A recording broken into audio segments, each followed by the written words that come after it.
अब ये बहुत इंपॉर्टेंट पॉइंट की तरफ चल रहे थे अपन लोग। पिछली बार हम लोगों ने जो पढ़ा था उससे आगे चलते हैं, ठीक है ना। मैंने हमको बता दिया था ए बी और बी ए के बारे में, लिखवाना चालू कर दिया था ना ए बी के बारे में।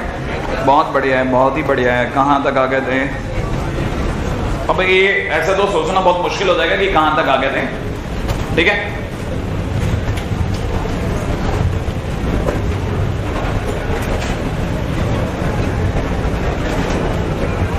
मैं सारी प्रॉपर्टीज जो अब तक मैंने जितनी बोली वो सब एक बार वापस से गा देता हूँ, है ना।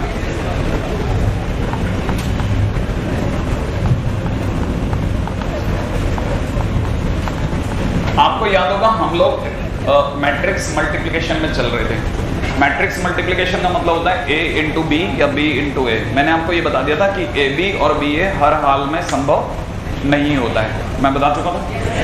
ये हर हाल में संभव नहीं होता है। इसके लिए खास कंडीशन क्या होती है कि ए का रो या कॉलम, ए का कॉलम और बी का मिलना जरूरी है। अगर भाई तो दोनों मैच हो जाएंगे तो ही ए बी एग्जिस्ट करेगा, और ए बी का जो ऑर्डर होगा वो बचे हुए लोग डिसाइड करेंगे, दोनों साइड के कॉर्नर। यहाँ तक मैं बता चुका था। अच्छा, और हर कहानी का जिसका ए बी आता हो उसका बी ए आए ये भी जरूरी। मैंने इतनी दूर तक भी आपको याद दिला दिया था, मेरे को जहां तक याद है कि इतना अपना बात हो गई थी, सही है।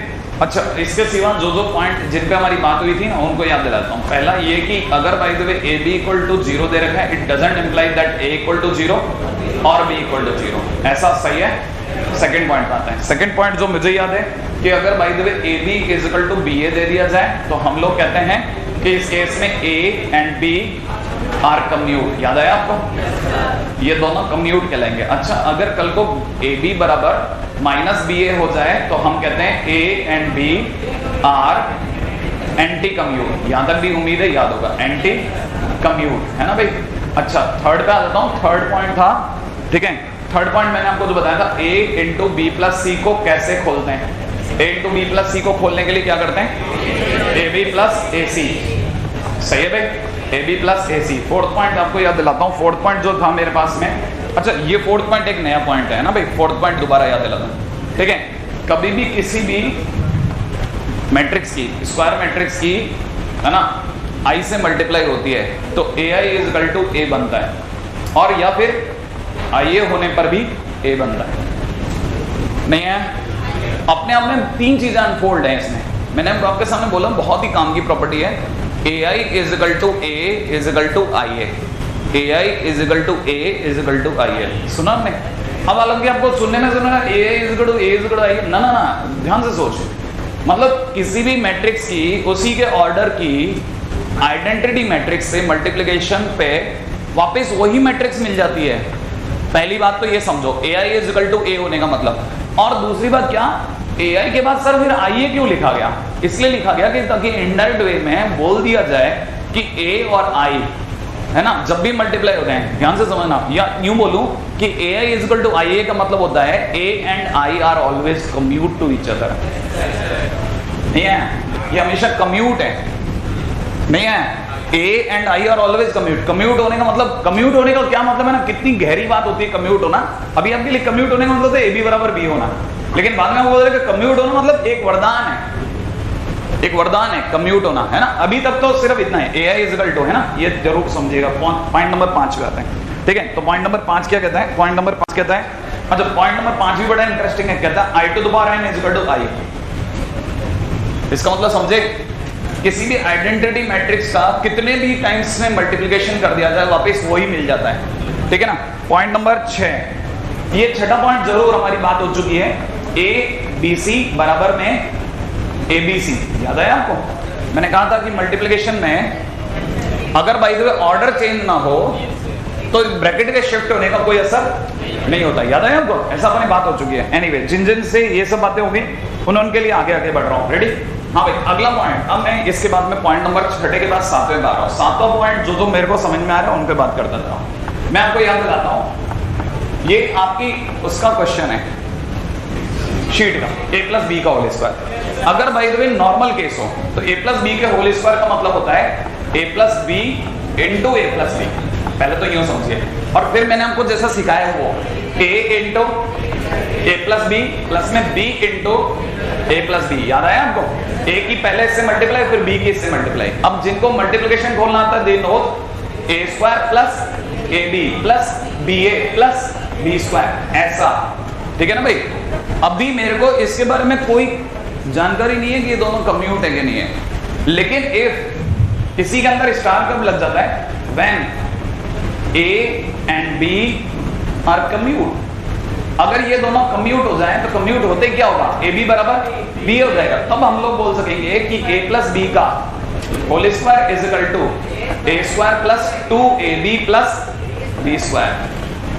इसका मतलब ये कि ए बी बराबर बी ए होना माने नॉर्मल अलजेब्रा काम करने लग गया।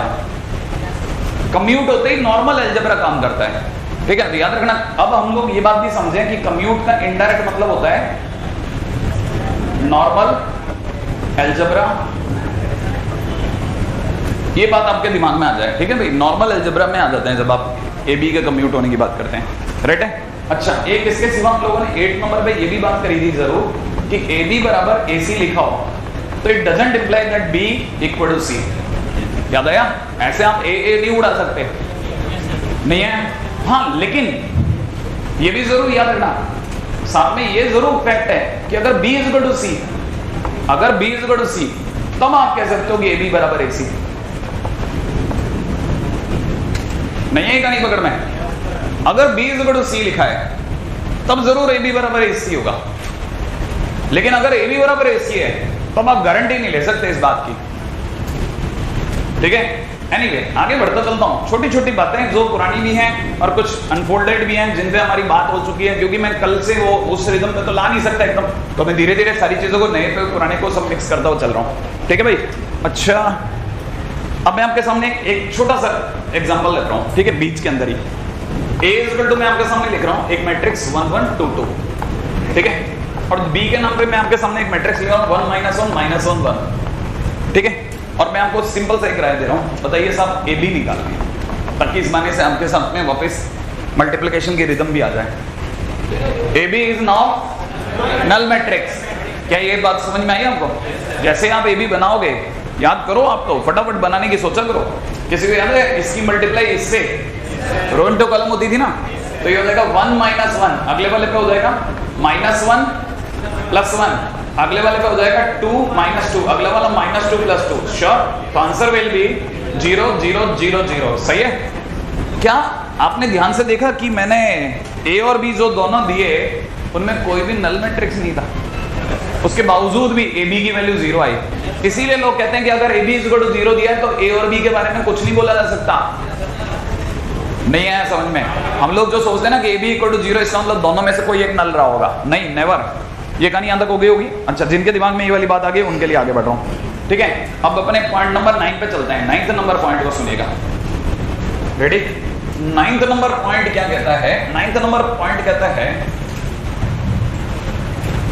कि if A is a square matrix, if A is a capital A is square matrix, किसी भी स्क्वायर मैट्रिक्स पे, ठीक है, लॉ ऑफ इंडेक्सेस काम कर जाते हैं। किसी भी स्क्वायर मैट्रिक्स पे लॉज ऑफ इंडेक्सेस का लॉ ऑफ इंडेक्सेस काम कर जाता है। लिख लीजिएगा, if A is a square matrix then laws of index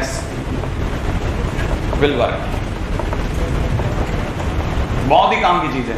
इसका मतलब क्या है कि जैसे मान लो A अगर एक स्क्वायर मैट्रिक्स है और किसी ने मुझे A to the power m बोल दिया, ठीक है ना, A to the power m, और उसकी पावर में n बोल दिया, तो मैं समझ जाऊंगा A to the power m into n काम कर जाएगा। नहीं है? क्वेश्चन करने के दौरान याद आना चाहिए। अभी भले याद हो चाहे नहीं हो, समझ में आया चाहे नहीं है, लेकिन क्वेश्चन करने के दौरान अगर आपको आ गया तो आप बहुत बढ़िया खेल रहे हैं। फिर आप अगर मान लो किसी ने आपको a की पावर m इंटू a की पावर n दे दिया और a अगर स्क्वायर मैट्रिक्स है तो you can say a to the power m + n। याद आया आपको? बेस अगर सेम हो तो ऊपर की डिग्रीज ऐड हो जाती है। तो ये सिर्फ स्क्वायर मैट्रिक्स के होने पे होता है। अगले पास पॉइंट नंबर 10 का आ जाते हैं, राइट है? हाँ भाई, एक छोटा सा क्वेश्चन और इसी में यहीं कहीं लगाते हैं, है ना, इससे भी बढ़िया मजा आएगा, ठीक है। एक देखो इसी के अंदर अपन छोटा सा एक और पॉइंट है ना, when A and B are, मेरे दिमाग से निकल गया था, एंटी कम्यूट, अगर ए और बी एंटी कम्यूट हो तो आपको पता है फिर ए प्लस बी का होल स्क्वायर क्या होगा? हाँ, ए स्क्वायर प्लस बी स्क्वायर, ये भी हो जाता है। ये सिर्फ डिटरमिनेंट में, मैट्रिक्स में होता है, सॉरी। क्या आपको पता चला? ए प्लस बी का होल स्क्वायर बराबर A square plus B square. लो ले जाओ, नहीं है ए प्लस बी का होल स्क्वायर के 3 answer, A square plus A B plus B A plus B square. दूसरा answer A square plus 2ab plus B square. अगला आंसर A square plus B square. Interesting, ठीक है। और अभी थोड़ी देर बाद में A square plus B square बराबर ए प्लस बी भी प्रूव कर रहे हैं अपन, अभी करने वाले हैं, अभी आने वाले टाइम में विल डिस्कस अबाउट इट कि अच्छा ए स्क्वायर प्लस बी स्क्वायर ए प्लस बी हो गया। हाँ हो जाएगा, मस्त होगा, ठीक है। अच्छा आगे चलते हैं अपन लोग, चलो कर ही लेते हैं सबसे पहले, है ना। क्वेश्चन में पहले इसको हटा करके क्वेश्चन नंबर आता है ना, एक छोटा तो क्वेश्चन करते चलते हैं, फिर मजा भी आएगा। क्वेश्चन में दे रखा है if A and B two matrices such that AB is equal to B and BA is equal to A, then A square plus B square is equal to question mark, ठीक है ना। A square plus B square is equal to question mark, है ना भाई। ये शायद आपका पसंद का क्वेश्चन है, याद आ गया? हाँ तो अब आ जाओ इस पे भी बात करते हैं, ठीक है। आप में सभी को पता होगा ए स्क्वायर प्लस बी स्क्वायर को कोई बुरा नहीं मानेगा ए into A plus B into B लिखने में, सही है। आ जाए इस पे बात कर लें, कुछ गलत होगा तो मुझे पता चल जाएगा, आगे चलेंगे ना, ठोकर खा के मैं अपने आप ही वापस आ जाऊंगा। दिख ही नहीं रहा, तुम लोग वहां क्यों बैठे हो?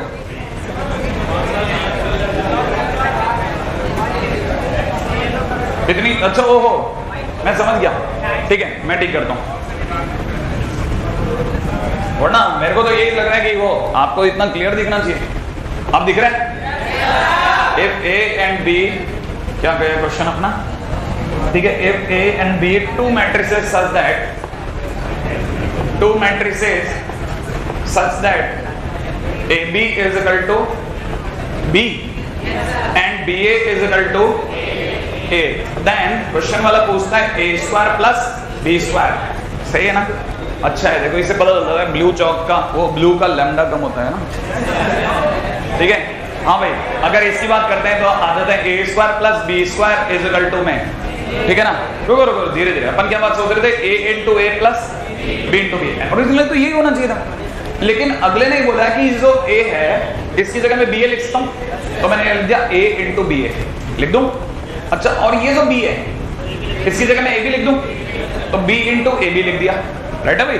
अब जैसे ये लिखा, लिखते ही मेरे हाथ में भाई ब्रैकेट किसको देना है, ये तो मेरे हाथ में है कि मैं ब्रैकेट किसको देना चाहता हूं, है ना भाई। आपको याद है मेरी मर्जी से ब्रैकेट शिफ्ट होगा। मैंने कहीं पे आपको एक जगह लिखा है बकायदा कि मैंने आपको ये लिखा है ऐसे A B C is equal to A B C is equal to A B C, ये लिखवाया मैंने बकायदा, आपको याद है आपको लॉज के दौरान। अब मेरे हाथों में मैं ब्रैकेट किसे देता हूं, तो मैंने ब्रैकेट इसको दे दिया पास वाले को, ठीक है। अभी नहीं दे रहे, अगली लाइन में देंगे, है ना। यहां से A B A plus B A B, यही है ना भाई, इसको ब्रैकेट इसको ब्रैकेट ऐसा दिया। अब ए बी की जगह आई कैन पुट बी, तो यहां पर हो जाएगा बी ए हो जाएगा, और बी ए की जगह I can put A, that is हो जाएगा ए बी, और बी ए की जगह ए और ए बी की जगह बी। लो सब प्रूफ हो गया, A square plus B square is equal to A plus B. याद आया आपको? नहीं याद आया? काम समझ में आया? आ गया तो मस्त क्वेश्चन, चैप्टर भी जबरदस्त है, ठीक है। रिमेंबर वन थिंग है ना, अभी भी मैंने आपको बताया था मिटाते टाइम पे मैंने देखा था नॉर्मल अलजेब्रा, आपको याद है? मैंने अब ये भी आपको बोला था कि नॉर्मल अलजेब्रा सिर्फ तभी काम करता है जब कम्यूट का मामला हो, जिन्हें याद हो तो बराबर है। अच्छा इसका मतलब समझना है, इसका मतलब ये कि A square minus B square is equal to A minus B into A plus B, जो हम लोग आज तक गाते हैं, ठीक है। ये कब काम करेगा? When A B is equal to B A, माने ए एंड बी कंप्यूट, ये तभी काम करेगा। मेरे कहने का ये मतलब था, नॉर्मल अलजेब्रा तब काम करेगा जब ये कंप्यूट होगा, वरना नहीं बोल सकते आप ऐसा। आगे बढ़ते हैं, ठीक है भाई। अच्छा point number 11, A to the power N B to the power N is equal to में ए बी की कंप्लीट पावर एन कब काम करेगा? When A B is equal to B A, सही है। हाँ नहीं तो आप ये ऐसा नहीं बोल सकते, ठीक है, मैं आपको बताता जा रहा हूं किस किस जगह पे क्या क्या होगा। पॉइंट नंबर 12 पे बात करते हैं। पॉइंट नंबर 12 ये तो बहुत ही जबरदस्त है और ये तो मतलब स्टार का लगा रहा है इस पूरी कहानी का। a plus B to the power n, ठीक है, इज इक्वल टू में nc0 इंटू में a to the power n, nc1 into the power n to the power n minus 1